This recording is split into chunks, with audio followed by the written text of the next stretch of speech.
Hi everyone, welcome to Doubtnut. I am Yogesh Chandra Shukla, your biology faculty. और start करते हैं आज का एक जबरदस्त टॉपिक जिसमें हम बात करेंगे इम्यूनिटी के बारे में। सो इससे पहले कि हम ये इसे स्टार्ट करें, मैक्सिमम आपको शेयर करना है अपने मित्रों के साथ, सबके साथ शेयर कर दीजिए और सब्सक्राइब कर लीजिए हमारे चैनल को। बेल आइकन प्रेस कर दीजिएगा ताकि चैनल की सारी नोटिफिकेशन आप तक मिलती रहे। हम लगातार आपको चैप्टर्स के हर एक पॉइंट की एनसीईआरटी हाईलाइट पहुंचा रहे हैं। तो अगर आपको ये सेशंस अच्छे लगे तो आपको इसे सब्सक्राइब जरूर करना है, लाइक भी जरूर करना है। स्टार्ट करते हैं बिना टाइम वेस्ट किए हुए ये सेशन। अंत तक का इंतजार ना करें, सब्सक्राइब सबसे पहले कर लीजिए और लाइक भी कर दीजिएगा आज की वीडियो को, ताकि आपको आगे की सारी वीडियोस बढ़िया से मिलती रहें और आप अच्छे से एंजॉय करते रहें। आज है लेक्चर नंबर 6 और आज मैं आपको पढ़ाऊंगा इम्यूनिटी के बारे में। लास्ट क्लास में मैंने आपको इम्यूनिटी के बारे में बताया था और होप सो आपको याद होगा। अगर याद है तो मुझे कमेंट सेक्शन पे एक आंसर दीजिएगा और फटाफट जवाब दीजिएगा कि सबसे पहला एग्जांपल आता है कि जो साइटोकाइंस बैरियर आते हैं हमारे पास में, साइटोकाइंस बैरियर जो है हमारे पास, वो किसके लिए बनते हैं? Cytokines barriers for what, for किसके लिए हैं, ये किसके लिए काम करता है, पहली इंपॉर्टेंट चीज हो गई। और दूसरा एग्जांपल मैंने आपको पढ़ाया था सिलिया का।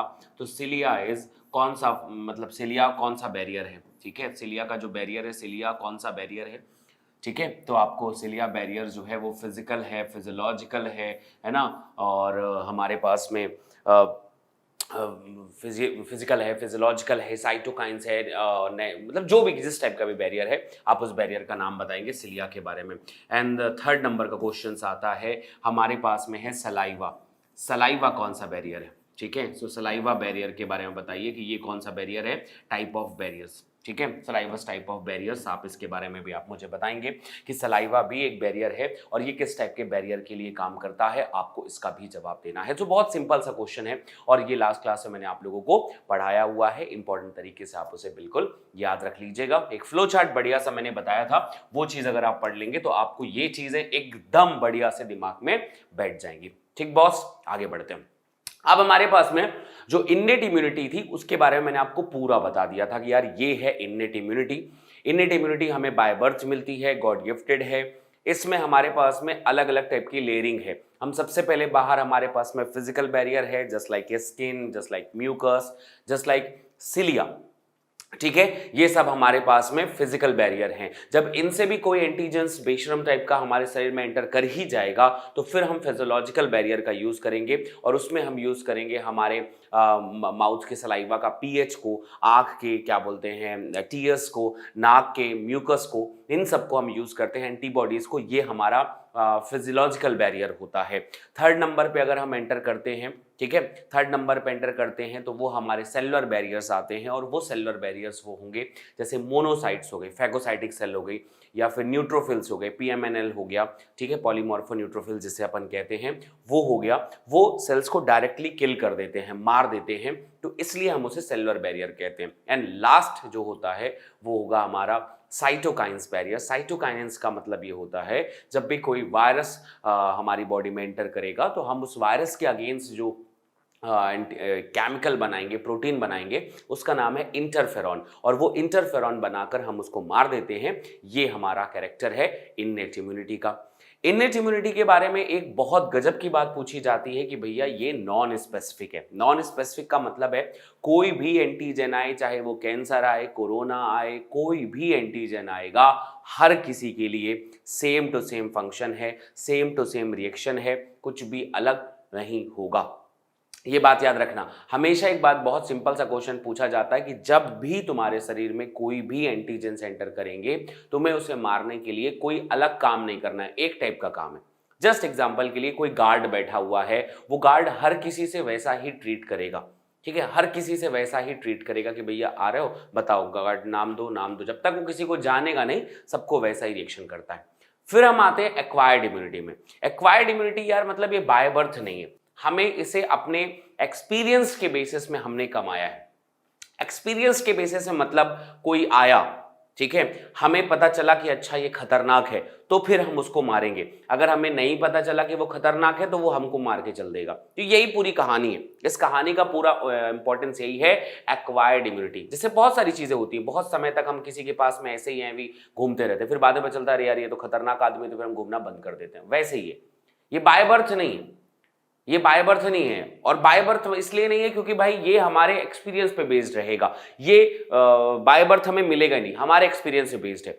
हम उनके साथ लड़ेंगे, देखेंगे कि हमारा क्या उनके साथ एक्सपीरियंस है, उसके बाद उसकी मेमोरी बनाएंगे और उस मेमोरी को बनाने के बाद हम यूज करेंगे कि नहीं भाई ये डेंजरस है, ये अच्छा है, ऐसे टाइप का।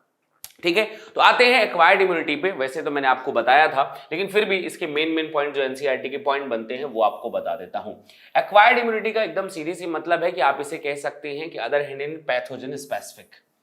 पैथोजन स्पेसिफिक का मतलब इंपॉर्टेंट पॉइंट है, ध्यान जरूर रखिएगा, वो नॉन स्पेसिफिक था, ये पैथोजन स्पेसिफिक है। पैथोजन स्पेसिफिक मतलब एक्वायर्ड इम्यूनिटी हर पैथोजेंस के लिए अलग अलग बिहेव करेगी। किसी में फीवर लेकर आएगी, किसी में सेडेट करेगी, किसी में आरबीसी किल होगा, किसी में अलग अलग तरीके से, सबके लिए अलग अलग काम करेगी। हर एंटीजेंस को अलग तरीके से मारा जाएगा। अगली कहानी, एंटीजेंस को मार दिए। इस बात के बाद मारने का मतलब, पहले तो देखो मतलब ये होता कैसे, हमारे शरीर में कोई एंटीजन आया, हमारा शरीर उसको डायरेक्टली नहीं मार सकता, क्योंकि हमारे शरीर के अंदर एक प्रॉपर्टी है कि वो शरीर से चेक करता है कि यार वो अच्छा है कि बुरा है, सेल्फ है कि नॉन सेल्फ है। क्या पता कोई अच्छी चीज हो तो उसे एक्सेप्ट कर लेगा, बुरी चीज हो तो उसको पहचानेगा कि मारना है इसको, अच्छा अच्छा अच्छा, तो फिर उसको पहचानने की कोशिश करेगा कि पता करो इसका सेल वॉल कैसा है, पता करो इसकी बॉडी कैसी है, और उसको पता करेगा। जब तक उसे पता चलेगा, तब तक शांत बैठा रहेगा।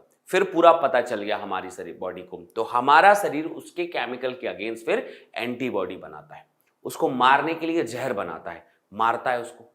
अब मारेगा और साथ ही साथ में एक मेमोरी भी बना लेगा कि ताकि अगर सेकेंड टाइम हमारी बॉडी में कोई आए तो हम उसको दोबारा फिर मार सके। समझ रहे? इसीलिए आपने कभी भी देखा होगा कि जब भी कोई बीमारी हमें फर्स्ट टाइम होती है, जस्ट लाइक चिकन पॉक्स, तो हम पहली बार में बहुत स्लो रिस्पॉन्स देते हैं। स्लो रिस्पॉन्स देते हैं क्योंकि आने में, पहचानने में, जानने में, परखने में और मारने में वक्त लगता है पहली बार में। लेकिन जब सेकेंड टाइम वही चिकन पॉक्स का वायरस हमारी बॉडी में एंटर करता है तो हम पहले से ही सब कुछ जानते रहते हैं कि इसको ऐसे मारना है, क्विक एक्शन होता है, मार देते हैं, हमें पता भी नहीं चलता कि चिकन पॉक्स का वायरस हमारी बॉडी में एंटर किया था। कहानी को समझिएगा, पूरी कहानी है। इट्स जस्ट लाइक कि ये पूरी राइवलरी चल रही है, पूरी युद्ध चल रहे हैं, पहला युद्ध दूसरा युद्ध। पहली बार लड़े हमें उसकी कमी नहीं पता थी, दूसरी बार लड़े हमें उसकी कमी पता चल गई कि कैसे मारना है। वैसे ही so acquired immunity is a pathogen specific और बेस्ड ऑन कैरेक्टरिस्टिक, मतलब बेस्ड याद रखना, memory, characterised by memory. Memory, और ये मेमोरी किस चीज का है? फर्स्ट एनकाउंटर का। पहली बार जब हम मिले थे तो उस एनकाउंटर की मेमोरी है कि तुम अच्छे थे या बुरे थे, उस हिसाब से ये काम करेगा। आगे बढ़ते हैं भाई। This means when our body encounter a pathogens for the first time, वही मैं कह रहा था, encounter for the pathogens by the pathogens, ठीक है, याद रखना, for the first time it produce a response called primary response. तो जब हम किसी से पहली बार मिलते हैं, तो हम प्रोड्यूस करते हैं primary response, initial response, slow response. और ये रिस्पॉन्स नथिंग मच, सिर्फ कुछ होता है, हम उसे पहचानने की कोशिश कर रहे होते हैं। ठीक है, रिस्पॉन्स होता है response which is of low intensity, low intensity का होता है। ये एक एक लाइन पे क्वेश्चन है मेरे बच्चे नीट का, इसलिए बहुत ध्यान समझिएगा कि एक्वायर्ड इम्यूनिटी पैथोजन स्पेसिफिक है, ये याद रखना। इट बेस्ड ऑन मेमोरी, पूरी तरह से मेमोरी पर बेस्ड है। एंड दूसरी बात याद रखना, इसका सबसे बड़ा कैरेक्टरिस्टिक है, बिहेवियर है कि वो मेमोरी बनाता है। इसके बाद याद रखना कि पैथोजेंस जब हमारी बॉडी से फर्स्ट एनकाउंटर करता है तब हम उससे एक स्लो इंटेंसिटी का रिस्पॉन्स बनाते हैं, जैसे हम प्राइमरी रिस्पॉन्स कहते हैं। प्राइमरी, पहला रिस्पॉन्स, पहली बार आए हो, थोड़ा सा हम तुम्हारा सम्मान करेंगे, ज्यादा नहीं मारेंगे, ठीक है। वैसे अब क्या होगा, एनकाउंटर विद द सेम, अगर वही वो एनकाउंटर जो है विद सेम पैथोजेंस के साथ दोबारा हो जाए, दोबारा होगा तो उसे हाईली इंटेंसिफाइड होगा और इसे अपन सेकेंडरी या एनामेस्टिक रिस्पॉन्स कहते हैं। तो what is एनामेस्टिक response? Anamnestic response का मतलब ये है बॉस कि सेकेंडरी रिस्पॉन्स है, फास्ट रिस्पॉन्स है, एकदम क्विक रिस्पॉन्स है, तुरंत मार दिया जाएगा, पता तक नहीं चलेगा। तो कभी तुमसे ये भी पूछ दिया जाए कि हमारी बॉडी में how many type of response in our body, so 2 type of response in our body, first is a primary response and second one is a secondary response. Primary response, low response, first response low intensity, secondary response anamnestic response, और ये fast response है, higher intensity का है। तो ये यहाँ पर आपको याद रखना है कि एनामेस्टिक रिस्पॉन्स जो है हमारे हिसाब से ये काम करता है। आगे बात करते हैं। In fact our body appear to have memory for the first encounter. ये एक बहुत इंपॉर्टेंट पार्ट है कि एंटीजेंस आया था, हमने उसके अगेंस्ट, पैथोजेंस के अगेंस्ट हमने एक एंटीबॉडी का मेमोरी बना लिया था और उस मेमोरी को हमने यूज किया है सेकेंड टाइम, और ये हमारे काम को करता है। सो एक्वायर्ड इम्यूनिटी के मैंने आपको रिस्पॉन्स पढ़ाए हैं, एक्वायर्ड इम्यूनिटी की रिस्पॉन्स बताए हैं कि प्राइमरी रिस्पॉन्स है, ये सेकेंडरी रिस्पॉन्स है। प्राइमरी एंड सेकेंडरी के बीच का जो कॉन्सेप्ट है ये बहुत ध्यान से समझना।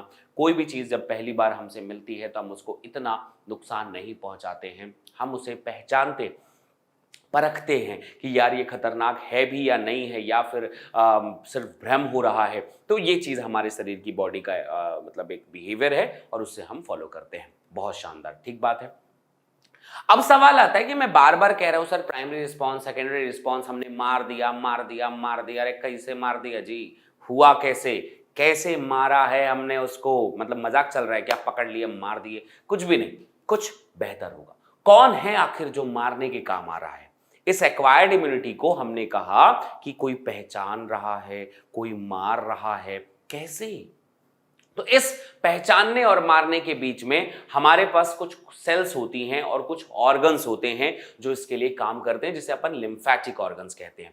इन ऑर्गन्स में कुछ विशेष प्रकार के इम्यून रिस्पॉन्स बनते हैं, और रिस्पॉन्स जो बनते हैं वो दो टाइप की सेल्स की वजह से डिपेंड करते हैं, जिसे अपन लिम्फोसाइट कहते हैं।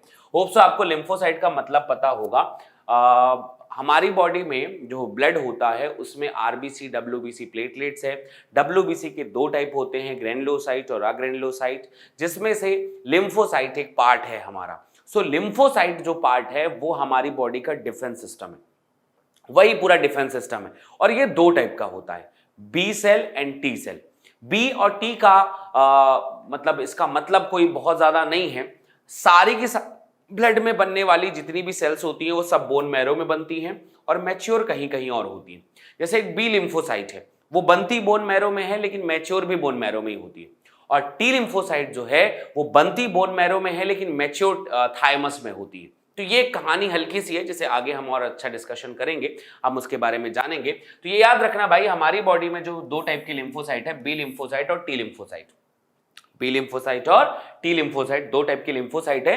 अभी इसको मैं और डिटेल कर दूंगा आगे जाकर जब हम लिम्फेटिक ऑर्गन्स के बारे में बात करेंगे। फिलहाल बस आप इतना ध्यान रखिए कि हमारे पास दो सेल हैं जो हमारी बॉडी का डिफेंस सिस्टम को बनाकर रखा हुआ है, B cell and T cell. अब सवाल आता है कि B cell and T cell किया क्या? तो देखो यार, हमारे पास में सबके सब लिम्फोसाइट है, तो एक हो गया हमारे पास में बी सेल, ठीक है, और दूसरे का नाम हो गया हमारे पास में टी सेल। अगर हम ईमानदारी से बताएं कि बी सेल के कितने टाइप, पहले टी सेल के बारे में बताते हैं। तो जनरली यार टी जो है ना 3-4 टाइप का होता है, मतलब टी सेल जो है जनरली 3 से 4 टाइप का होता है, और वो 4 टाइप का हम बताते हैं। देखो, सबसे पहला, फिर दूसरा, फिर तीसरा, फिर चौथा, अगर हम इसको मान ले तो हमारा सबसे पहला टाइप होता है टी एच सेल। अब टी एच सेल का मतलब होता है, टी एच का मतलब होता है, टी मतलब तो वही हो गया, एच का मतलब हो गया हेल्पर सेल। अब ये हेल्पर सेल का मतलब क्या है भाई? हेल्पर सेल का मतलब ये सेल्स जो हैं ये रिकॉग्निशन करवाती हैं, रिकॉग्निशन करवाती हैं, पहचान करवाती हैं कि भैया किसी को मारना है कि नहीं मारना है। सो ये हेल्प करेंगी बी सेल की, ये हेल्प करेंगी बी सेल। जैसे मान लो कोई एंटीजन आया तो एंटीजन इसके पास पहुंचेगा, टीएच के पास में, तो एंटीजन टीएच के पास में पहुंचा तो टीएच यहां पे मुंशी की तरह काम करेगा, ज्ञान देगा उसको, अच्छा बी सेल इसको मारना है, इसको नहीं मारना है। तो बी सेल क्या करती है, फिर तुरंत यहां पर बनाती है दो टाइप की सेल। एक होता है बी एंटीबॉडी, ये B antibody for sudden response, ठीक है, मतलब तुरंत रिस्पॉन्स, जो करंट रिस्पॉन्स, सडन रिस्पॉन्स यहां पर आया, ठीक है, ये सडन रिस्पॉन्स यहां पर आया और हमने उसे तुरंत मार दिया, ठीक है भाई, मार दिया उसको एंटीबॉडीज से, ठीक। अब हमने एक और चीज बना ली जिसका नाम था बीएम, और बीएम का मतलब होता है भाई साहब मेमोरी, ठीक है। तो हमने मेमोरी बनाया, और मेमोरी किस लिए बनाया है? For second encounter. तो तो हमने सेकेंड एनकाउंटर के लिए दोबारा हमने एक मेमोरी बना ली। ये कार्यक्रम नॉर्मलाइज बिहेवियर के तौर पर चलता रहता है कि एंटीजन आएगा, एंटीजन को टी सेल पहचानेगा, टी सेल पहचान के बोलेगा कि अच्छा मार दो, तो बी सेल बोलेगा ठीक है मार। मतलब B cell is just like बंदूक, ये बंदूक पकड़ा हुआ एक आदमी है और इसका कर्नल ये है T8 सेल, ये बोलेगा तो ये मार देगा। T8 सेल का बहुत बड़ा इंपॉर्टेंट रोल है। अगर आपकी बॉडी से T8 सेल गायब कर दी जाए ना, आप पहचान ही नहीं पाएंगे किसको मारना है किसको नहीं मारना, आपका पूरा डिफेंस सिस्टम ध्वस्त खत्म हो जाएगा। इसलिए T8 सेल का बहुत इंपॉर्टेंट रोल है। T8 सेल ही बी सेल रिकॉग्नाइज करवाता है, पहचान करवाता है, आइडेंटिफिकेशन करवाता है कि भैया मारना है कि नहीं मारना है। तो फिर बी सेल एंटीबॉडी बनाती है और बी सेल बी का मेमोरी बना लेती है। ये दोनों काम बनाना बी सेल का काम है। ये बहुत सिंपल सा क्वेश्चन पूछा जाता है कि एंटीबॉडी कौन बनाता है, आप कहेंगे बी सेल। बनवाता कौन है, हेल्प कौन करता है, T8 सेल। ठीक, बहुत शानदार। T8 सेल के अलावा एक और सेल है जो यहां पर बहुत ज्यादा अच्छे तरीके से इंपॉर्टेंट है, जिसे अपन कहते हैं T cytotoxic cell. Cytotoxic cell, इस साइटोटॉक्सिक सेल को आप ना नेचुरल किलर सेल भी कह सकते हो। इसका दूसरा नाम जो है, हम इसे नेचुरल किलर सेल भी कहते हैं, नेचुरल किलर सेल भी कह सकते हैं। इसका मतलब क्या है भाई, कभी कभी क्या होता है, एनके सेल जिसे अपन कहते हैं, जैसे मैं कह रहा हूं कि हमारे दुनिया में दो टाइप का डिफेंस सिस्टम है। जैसे यार कभी भी कोई क्राइम कोई किसी ने किया है तो पुलिस वाले पकड़ के उसको लेकर जाते हैं अदालत के पास में, और अदालत में जो है वहां पे जज फिर उसे सजा देके मारना पीटना क्या करना है वो करता रहता है ना, ऐसे ही होता है। वैसे ये भी है। तो T8 सेल हमारी बॉडी का पुलिसमैन है, टी सेल हमारी बॉडी का पुलिसमैन है। ये क्या करता है, एंटीजन को देखा, पकड़ा, पकड़ के यहां पर लेकर गया और इसको यहां से फिर मरवाने का मदद किया या फिर पकड़वाया, जो भी किया। कभी कभी क्या होता है, टीसी सेल जो होती है हमारे पास में, टी साइटोटॉक्सिक सेल जो है वो एनकाउंटर कर देती है। जैसे पुलिस वाले कभी कभी क्या करते हैं ना कि भैया क्रिमिनल है, वो डायरेक्टली अगर मान लो वो कोर्ट तक नहीं पहुंच पा रहा है, कोर्ट रूम तक, तो वहीं उड़ा दो उसको। वैसे ही होता है T cytotoxic cell. T cytotoxic cell क्या करता है, डायरेक्ट एनकाउंटर। मतलब आप याद रखना इसके बारे में, आप यहां पे ये लिख सकते हैं कि डायरेक्ट एनकाउंटर। तो कभी तुमसे कोई क्वेश्चन पूछे कि यार कभी भी हमारे शरीर में डायरेक्ट एनकाउंटर कौन सी सेल करती है, विदाउट रिकॉग्निशन, विदाउट पहचान किए डायरेक्टली अगर कोई सेल मारना शुरू कर दे, तो हम उसे कौन सेल कहते हैं, natural killer cell, NK cell या फिर साइटोटॉक्सिक सेल। इसके अलावा यहां पर एक होता है टी सप्रेसर सेल। अब ये भी एक टाइप का सप्रेसर सेल जो है हमारे पास में, इसे अपन कहते हैं सप्रेसर सेल। अब टी सप्रेसर का मतलब रिप्रेसर भी कहते हैं इसी को, इसी का दूसरा नाम होता है रिप्रेसर। अब इसका मतलब क्या है, सप्रेसर और रिप्रेसर का मतलब ही, ठीक है। तो ये हमारी इम्यूनिटी को इनहिबिट कर देता है, इनहिबिट इम्यूनिटी। तो ये एक हमारे पास में एक और स्पेशल टाइप की सेल है जिसका काम ये होता है कि वो हमारी इम्यूनिटी को ही इनहिबिट कर देता है, हमारी इम्यूनिटी को कम कर देता है कि भैया नहीं अभी रिस्पॉन्स नहीं करना है, रुको, मारने से ही मना कर देता है कि नहीं मारेंगे, छोड़ो। तो ये है पूरी कहानी जो हमारे एंटीबॉडी के पूरे कॉन्सेप्ट में चलती रहती है। इस 5 टाइप की सेल के इर्द गिर्द ही हम पूरा कहानी गूंजती है। एक टी सेल है जो पुलिसमैन है, बी सेल है जो कोर्ट रूम है, और इस तरीके से पूरा जीवन चलता रहता है कि अगर कोई एंटीजन आएगा तो नॉर्मलाइज बिहेवियर ये है कि भैया ये जो T8 सेल है ये बता देगी और ये मार देंगे एंटीबॉडी और मेमोरी बना के। दूसरा पॉइंट है टी साइटोटॉक्सिक सेल है, वो बिना बताए बोलेगा नहीं हम खुद ही मार दे रहे हैं, बहुत खतरनाक है, हम खुद मार दिया ये। और सप्रेसर सेल का कभी कभी यूज होता है कि यार कभी कभी हमें एंटीजेंस को नहीं मारना है, नहीं मारना चाहते हैं, तो वो सप्रेस कर देता है, अपनी ही इम्यूनिटी को सप्रेस कर देता है और ये काम आता है। इनके ऊपर कुछ क्रॉस एग्जामिन वाले क्वेश्चन भी आते हैं कि वो कौन सी सेल है जो हमारे सेल्फ और नॉन सेल्फ को पहचानती है। तो यही है वो टी सेल जो हमारी बॉडी में जब कोई एंटीजन आता है ना तो वो हमारे लिए अच्छा है कि बुरा, वो टी सेल ही बताती है। फिर उसको मारना, अगर बुरा है तो मारने का काम फिर बी सेल से करवा देगी। तो ये बात हमेशा याद रखना कि सेल्फ एंड नॉन सेल्फ के बीच का जो प्रोजेक्शन है, जो रिकॉग्निशन है, वो टी सेल ही करवाती है। खैर आगे पॉइंट पे आते हैं। तो हमारे पास में 2 टाइप के सेल है मेरे बच्चे, B cell and T cell. आइए देखते हैं बी सेल में जो एंटीबॉडी बनाया है वो क्या नाम है उसका, ठीक है। ये बात ध्यान रखना, बी सेल की सबसे खास बात है एंटीबॉडी, और इस टॉपिक का सबसे इंपॉर्टेंट चीज एंटीबॉडी ही है, क्योंकि एट लास्ट हमें यही काम आता है। एट लास्ट हमें एंटीबॉडी ही काम आता है। एंटीबॉडी से जरूरी कोई चीज हमारे पास अभी नहीं है, ये सारा कुछ रिकॉग्निशन करना है, पर अभी तुरंत मारने के लिए हमें एंटीबॉडी ही चाहिए। और वन ऑफ फेवरेट डायग्राम, एकदम सिंपल सा एक डायग्राम हमारे सामने आएगा, ये है एंटीबॉडी। क्या है जी एंटीबॉडी में? तो एंटीबॉडी पता चलता है कि एंटीबॉडी है क्या, कैसे ये मार देता है आखिर। तो हमारे सामने क्वेश्चन आएगा कि आखिर एंटीबॉडी है और ये एंटीबॉडी मारता कैसे है। तो बताना एंटीबॉडी यार कुछ ज्यादा नहीं है, असल में पेप्टाइडोग्लिकन का मतलब सॉरी क्या कहना चाहिए, प्रोटीन्स का चैन है, पॉलीपेप्टाइड चैन है। अब पॉलीपेप्टाइड चैन है, ठीक है, कितना टाइप का है? 4 पॉलीपेप्टाइड चैन। 4 पॉलीपेप्टाइड चैन में 2 चैन इनके पास में बहुत हैवी हैं और 2 बहुत ज्यादा लाइट है, ठीक है। जो बहुत ज्यादा हैवी हैं, जो बहुत ज्यादा लाइट हैं, दैट्स वाई इसे फॉर्मूला बनाया जाता है H2L2। H2L2। अब H2L2 के ये फॉर्मूला हमने बना दिया और ये याद रखना बाइंड विथ, ये सारे के सारे जो बॉन्ड हैं वो बाइंड विथ एक दूसरे से बाइंड किए हुए हैं, बंधे हुए हैं, bind with disulphide bond. कभी भी याद रखना, कभी भी एक प्रोटीन की जो स्ट्रक्चर हैं, बड़े स्ट्रक्चर हैं, वो डाइसल्फाइड बॉन्ड से बनते हैं, डाइसल्फाइड बॉन्ड के बीच में बना हुआ रहता है, ये सबसे खास बात में से एक, ठीक है। अब अगर आप इनके स्ट्रक्चर्स के बारे में बात करें कि स्ट्रक्चर कैसा है यार, तो बहुत सिंपल सा है, अगर आप ऐसा बनाना चाहें तो देख लेना, नहीं तो मैं आपको एक और शानदार तरीका बताता हूं। देखो ऐसा लाइन खींचो बढ़िया, मतलब मेरे लिए तो यार सबसे आसान डायग्राम में से एक है, मतलब मस्त है, आसानी से बन जाता है, ठीक है। बस लाइन खींचना आना चाहिए और लाइन खींच के बैठ जाओ। ये देखो बहुत शानदार डायग्राम है, बोर्ड वाले बच्चे भी अगर आप देख रहे हो तो ये डायग्राम आपसे बहुत आसानी से बन सकता है, कोई लोड नहीं इस डायग्राम में।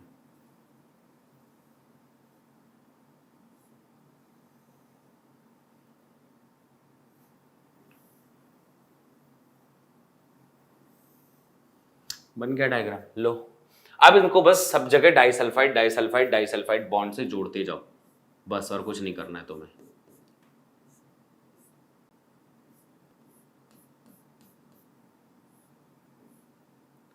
लीजिए बन रहा है डाइसल्फाइड बॉन्ड फटाफट, ये देखिए, ठीक है। बस इतना ही करना है और क्या, जहां जहां मैं डाइसल्फाइड बॉन्ड बना रहा हूं बस आपको उतने ही बॉन्ड बनाने हैं, बस और कुछ नहीं। आप और थोड़ा अच्छा सा बना लेना, ठीक है। तो ये डाइसल्फाइड बॉन्ड में कोई दिक्कत नहीं है, ये बॉन्ड हमारा बन के तैयार है। आप इस डायग्राम को एक बारी जरूर पढ़ लेना, ठीक है। ये इसके ऊपर क्वेश्चन आते हैं, बस सिंपल है, H2L2 फॉर्मूला कहते हैं। और ये जो है हमारे पास में, इसका नाम रख देना, ये जो जगह है हमारी पास में, इसका नाम है antigen binding site, antigen binding site. तो ये हमारी जगह है एंटीजन बाइंडिंग साइट, यहां पे हमने सारी चीजें जोड़ दी। तो ये पूरा यही कॉन्सेप्ट है, ये C टर्मिनल है, ये भी लिखना चाहें तो ये C टर्मिनल है, ये N टर्मिनल है। जिसे N और C का मतलब ना समझ में आए वो आप ऐसा समझ सकते हो कि कभी भी कोई प्रोटीन बनता है तो अमाइनो एसिड से बनते हैं, और अमाइनो एसिड 2 फंक्शनल ग्रुप होते हैं, एक एमाइन और एक कार्बोक्सिलिक ग्रुप।